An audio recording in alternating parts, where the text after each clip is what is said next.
एक बार लक्ष्मी और धर्म में बहस हो जाती है। लक्ष्मी कहती है मैं बड़ी हूँ और धर्म कहता है मैं बड़ा हूँ। दोनों लोगों में जोरदार बहस होती है। तब लक्ष्मी कहती है हमें भगवान शिव के पास जाना चाहिए, वही इसका फैसला करेंगे। तब धर्म ने कहा ठीक है, दोनों लोग भगवान शिव के पास। भगवान शिव उन दोनों को आते देख खड़े हो गए और हाथ जोड़कर बोले हे माँ लक्ष्मी, हे धर्म, मैं आप लोगों की क्या सेवा कर सकता हूँ। अगर आप यह कहानी सुन रहे हैं तो पूरा सुनिए, इस कथा को आधा अधूरा छोड़कर जाने की गलती मत करिएगा, क्योंकि इस पवित्र कथा को आधा अधूरा छोड़ने से आपको पाप भी लग सकता है। इसलिए इस कथा को पूरा सुने हैं तो भोलेनाथ का अनादर ना करे। हे परम परमेश्वर महादेव, हम दोनों आपके पास फैसला करने आए हैं कि हम दोनों में कौन बड़ा है, धर्म बड़ा है या लक्ष्मी। यह बात सुनते ही भगवान शिव सोचने लगे, अगर मैं कहता हूँ धर्म बड़ा है तब लक्ष्मी माँ मेरा साथ छोड़ देगी। अगर मैं कहता हूँ कि लक्ष्मी बड़ी है तो धर्म मेरा साथ छोड़ देगा। तब भगवान शिव ने एक युक्ति निकाली और कहा कि माँ मुझसे भी अच्छा फैसला, मुझसे भी सही फैसला एक राजा कर सकता। तब माँ लक्ष्मी ने कहा वो कौन व्यक्ति है। तब भगवान शिव ने कहा पृथ्वी लोक पर ही एक राजा है, विक्रमादित्य, आप उसके पास जाइए। वह राजा बहुत ही धर्म पर आए और बहुत ही दयालु और बहुत ही उपकारी है। वह आपके इस फैसले का निर्णय करेगा कि आप दोनों में से कौन बड़ा है। ये बात सुनते ही माँ लक्ष्मी कहती है ठीक है, हम उन्हीं के पास जाते हैं। अब धर्म और लक्ष्मी महाराजा विक्रमादित्य के पास पहुंच जाते हैं। जब महाराजा विक्रमादित्य माँ लक्ष्मी और धर्म को अपने सामने देखते हैं तो हाथ जोड़कर उन्हें सिंहासन पर बैठ आते हैं और कहते हैं कहिए आप लोग की मैं क्या सेवा कर सकता हूं कि राजन, मैं और धर्म आपके पास आए हैं। मैं आपके पास आए एक फैसला करना। तब राजा ने कहा क्या फैसला है।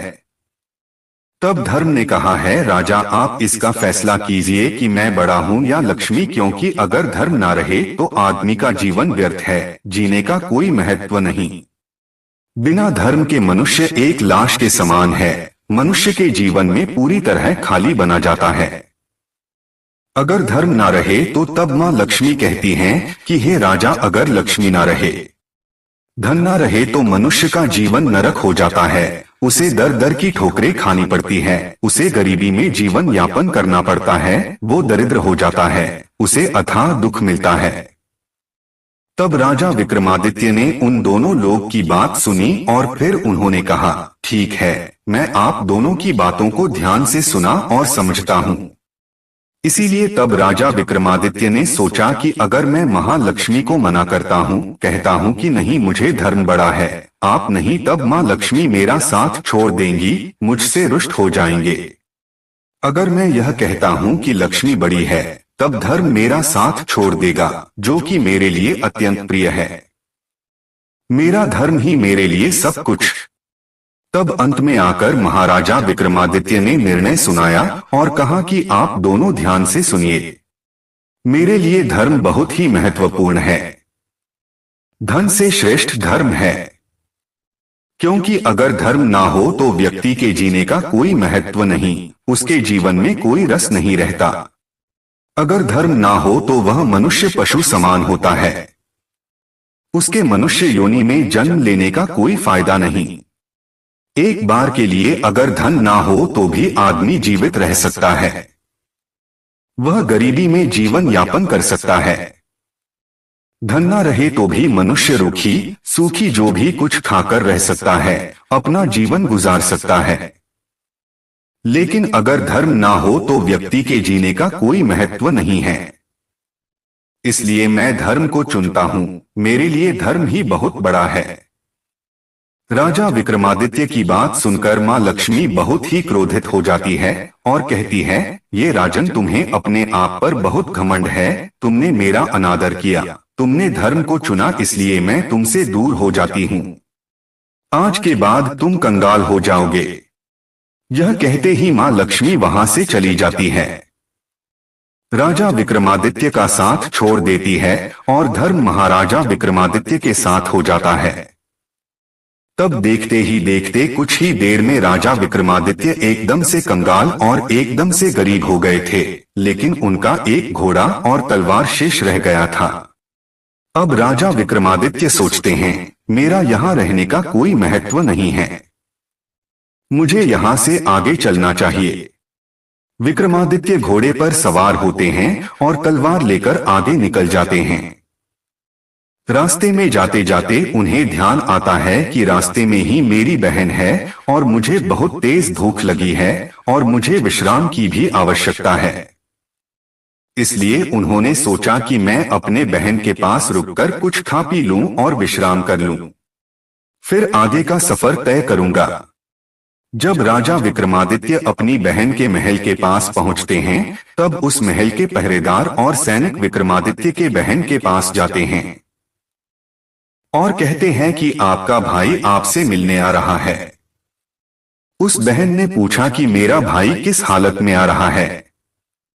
उन सैनिकों ने कहा कि ये महारानी, आपका भाई घोड़े पर सवार है और फटेहाल हालत में आ रहा है। उसके कपड़े गंदे हैं, मैले हैं और फटे हुए हैं। ये बात सुनते ही राजा विक्रमादित्य की बहन ने कहा, तुम उसे घोड़े के अस्तबल में रुकने को कहना, वही उसके बैठने और विश्राम करने की व्यवस्था कर दो। मैं कुछ देर बाद आती हूँ। जब राजा विक्रमादित्य अपनी बहन के महल के अंदर पहुंचते हैं, तब दरबारियों ने और सैनिकों ने उन्हें अस्तबल में ठहराया, जहां घोड़े बांधे जाते हैं, जहां घोड़ों के रहने की व्यवस्था होती है। राजा विक्रमादित्य यह देखते हुए भी कुछ नहीं बोलते, चुपचाप बैठते हैं और अपनी बहन के आने का इंतजार करते हैं।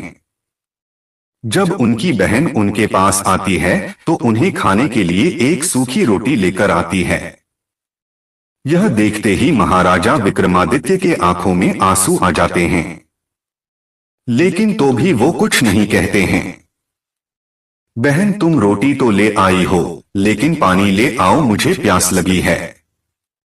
अब विक्रमादित्य की बहन पानी लाने के लिए जाती है और वो राजा उस रोटी को जमीन के अंदर गड्ढा खोदकर उसमें डाल देता है और कहता है, हे धरती माँ, इसे सही सलामत इसी प्रकार रखिएगा। मैं फिर से एक बार आऊंगा और आपसे इस रोटी की मांग करूंगा, तो आप मुझे दे दीजिएगा। धरती माँ ने उसे अपने अंदर समाहित कर लिया। फिर क्या था, राजा विक्रमादित्य किसी से बिना बताए चुपचाप वहां से निकल जाते हैं और आगे का सफर तय करते हैं। रास्ते में चलते चलते उनके मित्र का घर आता है, तो वो सोचते हैं कि ये मेरा बहुत ही प्रिय और बहुत ही घनिष्ठ मित्र है, मैं इसके पास जाता हूं, इसके पास कुछ भोजन करके विश्राम कर लूंगा।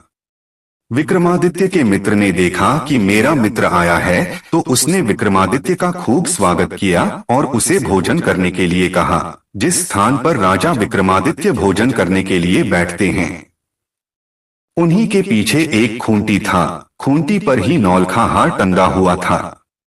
जैसे ही राजा विक्रमादित्य एक निवाला अपने मुंह में डालते हैं, वो जो खूंटी होती है अपने अंदर उस हार को समाहित करने लगती है, निकलने लगती है। यह बात देखते ही राजा विक्रमादित्य समझ जाते हैं कि ये जो हो रहा है मां लक्ष्मी की वजह से हो रहा। वो मुझसे रुष्ट है और बहुत ही क्रोधित है, वहीं यह सब कर रही है। इसी तरह करते करते जब वो पूरा भोजन खत्म करने लगते हैं, तब वह खूंटी पूरी तरह से उस हार को अपने अंदर निकल जाती है। जब उस दोस्त की पत्नी यह देखती है कि उसका नौलखा हार खूंटी से गायब है, तब वह विक्रमादित्य पर चोरी का इल्जाम लगाने लगती है और कहती है, आपने ही मेरे हार को चुराया है, आप कंगाल हो गए हैं, इसलिए आपके मन में चोरी का भाव आ गया, इसलिए आपने मेरे हार को चुरा लिया। लेकिन उस दोस्त ने कहा कि नहीं नहीं, मेरा मित्र कभी चोरी नहीं कर सकता, क्योंकि मैं इसे बचपन से जानता हूं, यह कभी चोरी कर ही नहीं सकता। उस मित्र के लाख समझाने के बाद भी उसकी पत्नी नहीं मानती और राजा विक्रमादित्य को अपने घर से बाहर निकाल देती हैं। इतना सब होने के बावजूद राजा विक्रमादित्य कुछ नहीं कहते और शांत होकर घर से बाहर निकल जाते हैं और आगे का सफर फिर तय करने लगते हैं। अब चलते चलते उन्हें रात हो जाती है और वो सोचते हैं कि रात में सफर करना ठीक नहीं है।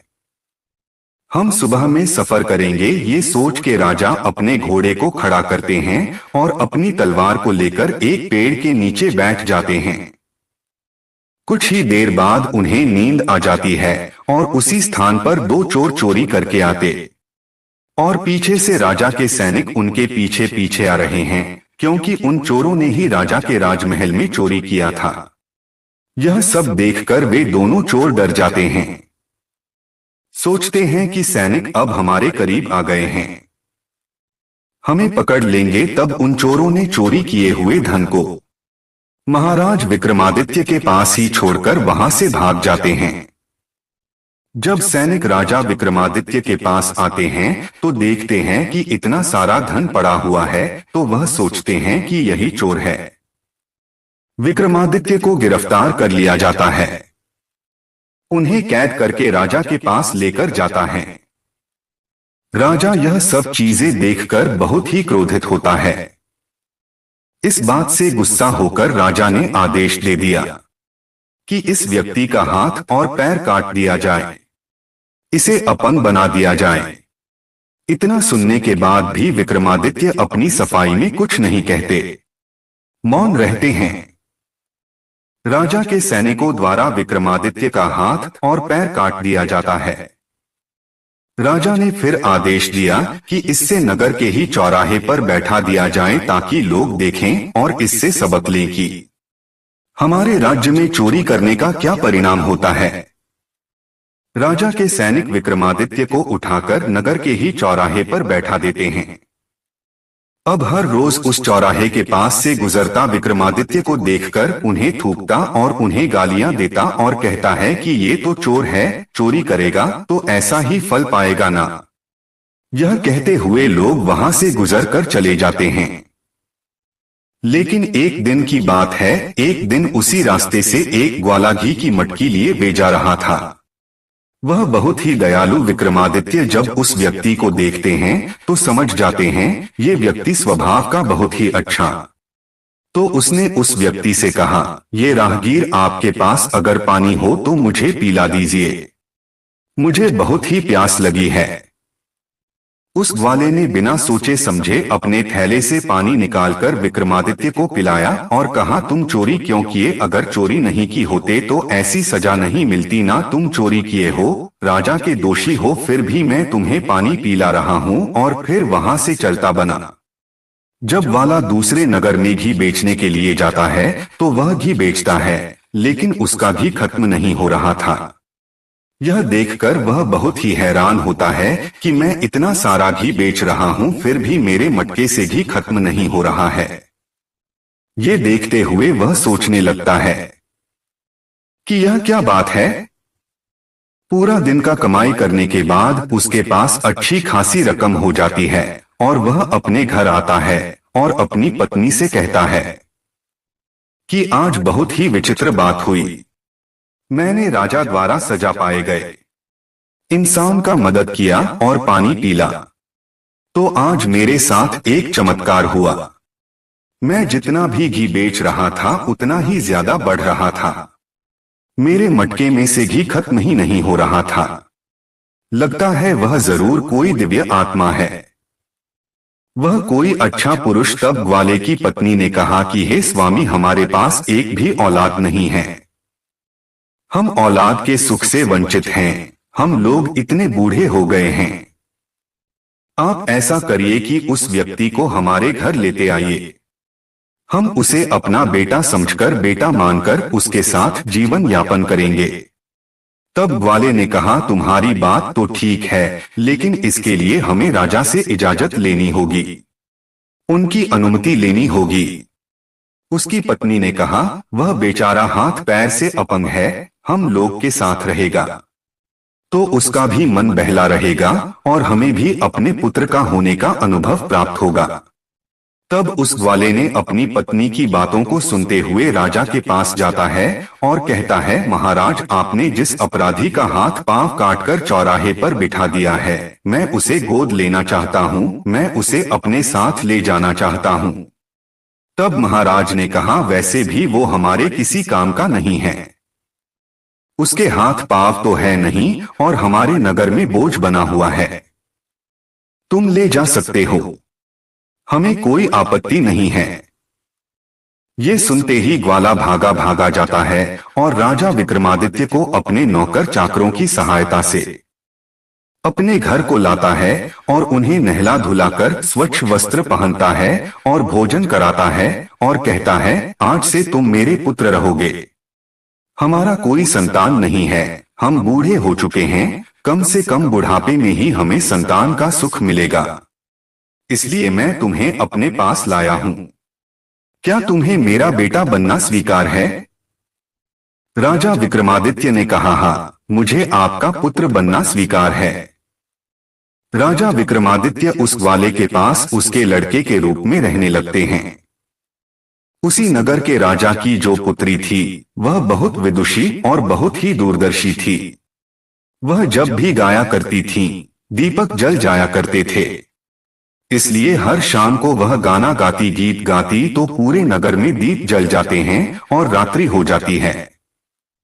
जब सबके सोने का समय होता तो वह राजकुमारी गीत गाकर सारे दियों को फिर से बुझा दिया करती, लेकिन यह सब चीजें राजा विक्रमादित्य देख रहे थे। उन्होंने भी दीपक राग गाकर उन दियों को फिर से जला दिया। ये सारी चीजें जब वह राजकुमारी देखती है तो वह समझ जाती है, दीपक को जलाने वाला और कोई नहीं, राजा विक्रमादित्य ही हो सकते हैं, इस नगर में है। ये सोचकर वह राजकुमारी बहुत ही प्रसन्न होती है। इसी तरह कुछ दिन बीतते हैं तो राजा अपने पुत्री का स्वयंवर करता है। दूर दूर से राजा महाराजा राजा के पास आए होते हैं स्वयंवर के लिए, और उसी समय राजा ने उस ग्वाले को आदेश दिया था कि हमें 100 घड़े घी चाहिए, तुम इसका व्यवस्था करो। अब वाला बहुत ही धर्म संकट में पड़ता है कि राजकुमारी का स्वयंवर है, घी के दीपक जलाने हैं, घी का पकवान बनना है, 100 घड़े घी चाहिए, मैं कहां से इतने घी का इंतजाम करूंगा। तब राजा विक्रमादित्य कहते हैं, हे पिताश्री, आप परेशान मत होइए, यह सब मुझ पर छोड़ दीजिए, मैं घी का इंतजाम कर दूंगा।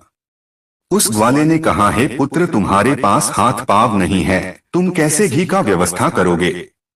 कहाँ जाओगे, कहाँ से लाओगे? विक्रमादित्य ने कहा, पिताश्री, मैंने कहा ना, आप मेरे ऊपर छोड़ दीजिए, आप निश्चिंत हो जाए, कल राजकुमारी के स्वयंवर में मैं भी जाना चाहता हूँ। जब घी का इंतजाम हो जाएगा तब कल जाते वक्त आप मुझे लेकर चलेगा। राजा विक्रमादित्य ने कहा, ये पिताश्री, आप महाराज से कह दीजिए कि वो 100 घड़े भिजवा दें, घी का इंतजाम हो जाएगा। राजा के महल से उसका नौकर 100 घड़े लेकर आते हैं और विक्रमादित्य को दे देते हैं। जब रात्रि का समय होता है तब विक्रमादित्य अपने तापोबाल और शक्ति से उन मटकों में घी भर देते हैं। जब सुबह होता है, ग्वाला देखता है कि इतना सारा घी तो बहुत प्रसन्न होता है। तब वह जान जाता है, यह मेरा पुत्र बहुत ही दिव्य है। ज्वाला खुशी खुशी 100 घड़ों घी को राजा के पास भिजवा दिया। अब वह राजकुमारी के स्वयंवर में जाने के लिए तैयार होने लगता है और अपने पुत्र को भी तैयार करता है। राजा विक्रमादित्य को नहलाता दिलाता है और स्वच्छ और सुंदर वस्त्र पहनता है और अपने साथ और अपने नौकर चाकरों की सहायता से विक्रमादित्य को अपने साथ ले जाता है। उस राजदरबार में दूर दूर से राजकुमार, राजा, महाराजा आए हुए थे। सब सिंहासन पर आसीन थे, लेकिन जो राजा विक्रमादित्य थे किसी एक कोने में बैठे हुए थे। जब स्वयंवर का समय आता है तब राजकुमारी उस महल में पधारती है। हाथ में जयमाला लिए हुए राजा विक्रमादित्य का तलाश करने लगती है और सोचने लगती है, मैं विवाह करूंगी तो उन्हीं से करूंगी। मैंने उनका गाना सुना, वह इसी नगर में है। अगर इसी नगर में है तो वह स्वयंवर में जरूर आए होंगे। यह सोचते हुए राजकुमारी उनका तलाश करने लगती, लेकिन उन्हें राजा विक्रमादित्य कहीं नहीं दिखते। फिर उनकी नजर कोने में पड़े एक व्यक्ति के पास जाती है। उस व्यक्ति के चेहरे और शरीर से अलग ही आभार प्रकट हो रही थी। यह देखते हुए वहां राजकुमारी समझ जाती है कि हो ना हो यही है राजा विक्रमादित्य, और बिना कुछ सोचे समझे राजकुमारी जयमाला लेकर आगे बढ़ती है और विक्रमादित्य के गले में पहना देती हैं। उन्हें अपने वर के रूप में चुन लेती है। उस दरबार में आए हुए राजा महाराजा देखते हैं तो क्रोधित हो जाते हैं और महाराज से कहते हैं, महाराज आपने हमारा अपमान किया।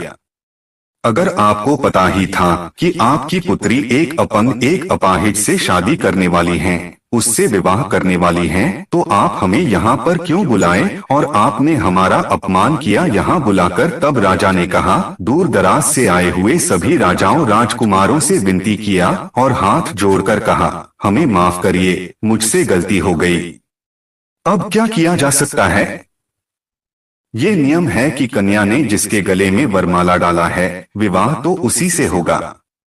इसके लिए मैं आप लोगों से क्षमा चाहता हूँ। आगे पीछे हार मानकर राजकुमारी का विवाह राजा को विक्रमादित्य से ही करना पड़ता है और उसी के साथ उसके ससुराल को विदा करना पड़ता है। अब राजा विक्रमादित्य अपने नववधू को लेकर उस ग्वाले के घर चले आते हैं और रहने लगते। एक दिन राजा विक्रमादित्य अपनी पत्नी से कहते हैं, हे प्रिय, मुझे हिरण का मांस खाने का इच्छा हुआ है। तुम अपने भाइयों से हिरण का मांस लेकर आओ। ये सब सुनते ही राजकुमारी का तो मन नहीं होता है कि मैं अपने भाइयों से कुछ मांगने के लिए जाऊं, लेकिन अपने पति की इच्छा का मान रखते हुए वह अपनी भाभी से कहती है कि भाभी, मुझे हिरण का मांस खाने का इच्छा हुआ, आप मुझे हिरण का मांस लाकर दे दीजिए। राजकुमारी अपने पति का नाम नहीं लेती है, क्योंकि मेरे पति का अपमान किया जाए इसलिए वह अपने लिए कहती है कि मुझे हिरण का मांस खाने का मन कर रहा है। ये बात सुनते ही राजकुमारी की भाभियां उसकी खिल्ली उड़ाने लगती है। कहती है कि चलो चलो, अगर ऐसी ही बात है तो तुमने अपाहिज व्यक्ति को क्यों चुना, उससे शादी क्यों किया? तुम्हें किसी अच्छे पुरुष से शादी करना चाहिए था, ना वो तुम्हारे हिरण का मांस लाकर देता। यह बात सुनते ही वहां राजकुमारी वापस चली आती हैं और अपने पति से कहती हैं, हे स्वामी, मैं अपने घर गई थी, ऐसी ऐसी बातें मुझे सुनने को पड़ी। तब महाराजा विक्रमादित्य ने कहा, ठीक है, कोई बात नहीं, तुम वापस अपने भाभी के पास जाओ और कहो मेरे पति का घोड़ा और तलवार मुझे दे दीजिए। रुमाल उनको दिखा देना, वो सामने हो जाएंगे और तुम्हारे साथ चले आएंगे। अब राजकुमारी उस रुमाल को लेकर राजा विक्रमादित्य के कहे अनुसार अपने भाभी के पास चली जाती है और अपने भाभी से कहती है, भाभी, आप मेरे पति का तलवार और घोड़ा मुझे दे दीजिए। तब उस राजकुमारी की भाभियां सोचती है कि वैसे भी उस तलवार और घोड़े ने आतंक मचाया हुआ जीना मुश्किल कर रखा है, इससे अच्छा है इस राजकुमारी को ही दे दूं, काट मर जाएगी। जब उस घोड़े और तलवार के पास राजकुमारी को ले जाया जाता है तब वह देखती है वह तलवार सांप बनके उसके ऊपर टूट पड़ता है और घोड़ा भी उछल उछल के दुलत्ती मारने लगता है। राजकुमारी जो अपने साथ रुमाल लाई थी उसे दिखा देती है। ये देखते ही तलवार और घोड़े शांत हो जाते हैं और राजकुमारी के साथ चले जाते हैं। घर आने के बाद विक्रमादित्य ने कहा कि मुझे इस घोड़े पर बैठा दिया जाए, मैं खुद शिकार करने जाऊंगा। तुम्हें कैसी बातें कर रहे हो, तुम्हारा हाथ पांव नहीं है और तुम इस घोड़े पर कैसे जाओगे, कैसे शिकार करोगे? तब विक्रमादित्य ने कहा, पिताश्री, आप कृपा कर अन्य लोगों की सहायता से मुझे इस घोड़े पर सवार करवाइए। अपने बेटे के जिद के आगे उस ग्वाले को झुकना पड़ा।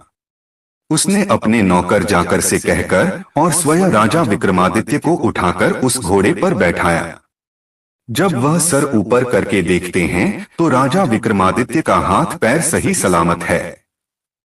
उनका हाथ पैर आ चुका था, वह फिर से स्वस्थ हो चुके थे। यह चमत्कार देखते ही उनकी आंखों पर विश्वास नहीं होता है।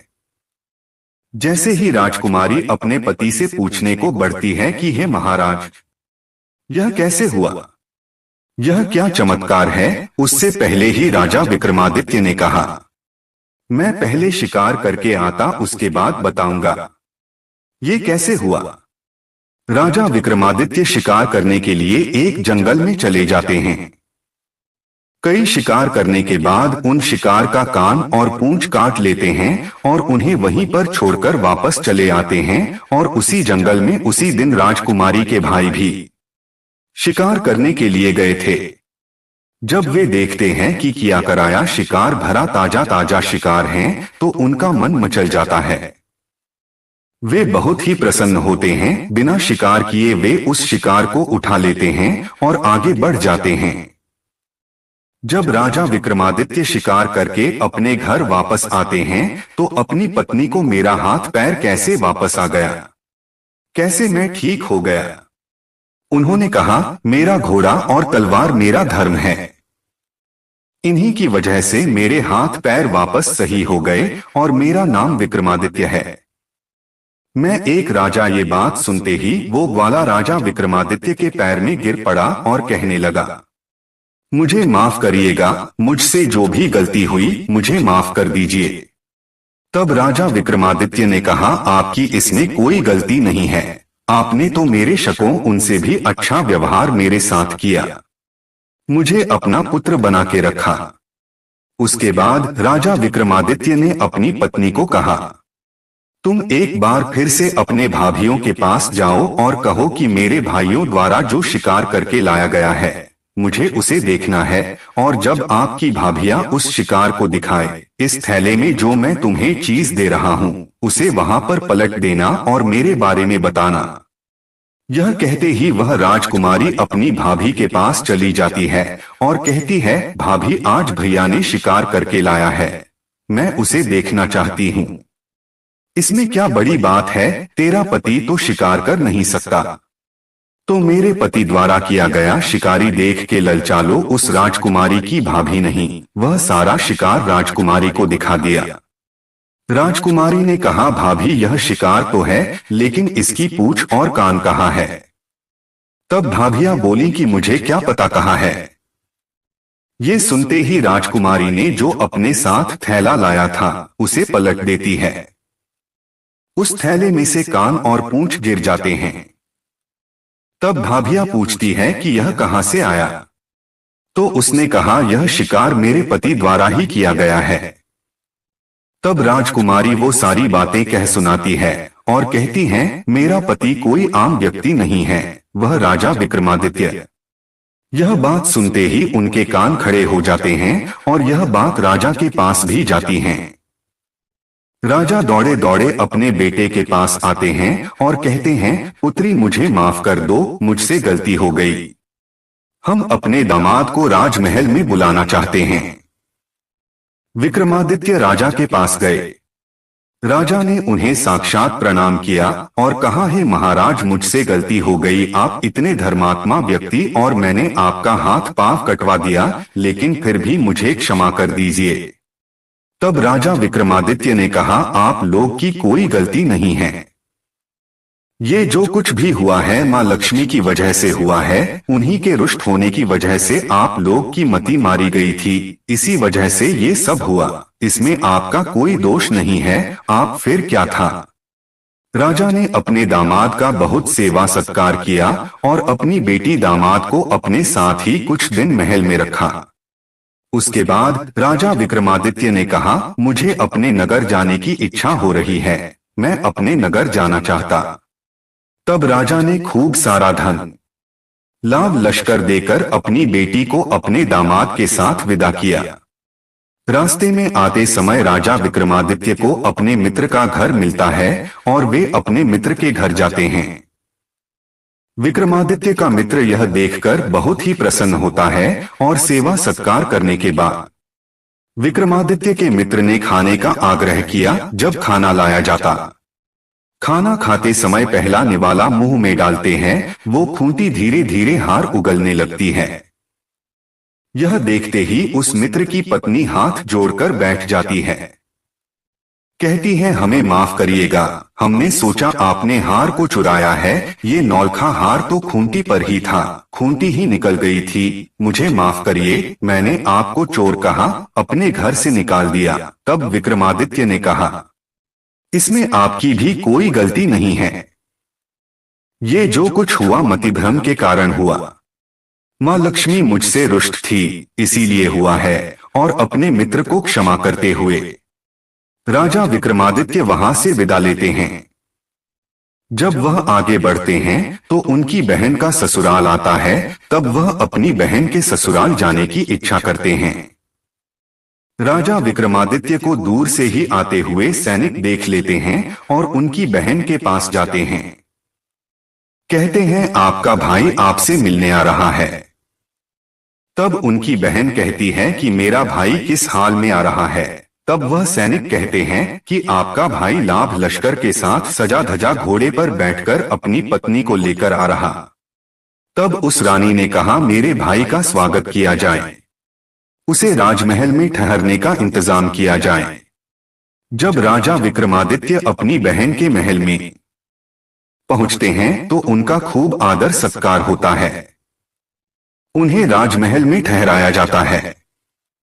राजा विक्रमादित्य अपनी बहन का हाथ पकड़ते हैं और उन्हें उसी अस्तबल में ले जाते हैं जहां घोड़े बांधे जाते थे और धरती माता से कहते हैं कि मां, मैं आपसे अपनी अमानत लेने आया हूं, कृपा कर आप मुझे मेरी अमानत दीजिए। या कहते ही धरती फट जाती है, उसमें से रोटी निकल जाता है।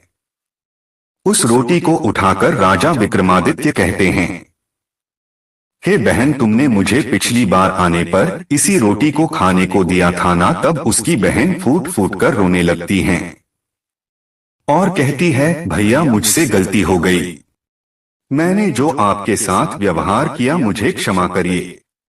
तब राजा विक्रमादित्य ने कहा, नहीं, मैं तुमसे रुष्ट नहीं हूँ, मैं तुमसे नाराज नहीं हूँ, लेकिन मैं तुम्हें ये बताना चाहता हूँ कि अपनों के साथ कैसा व्यवहार करना चाहिए।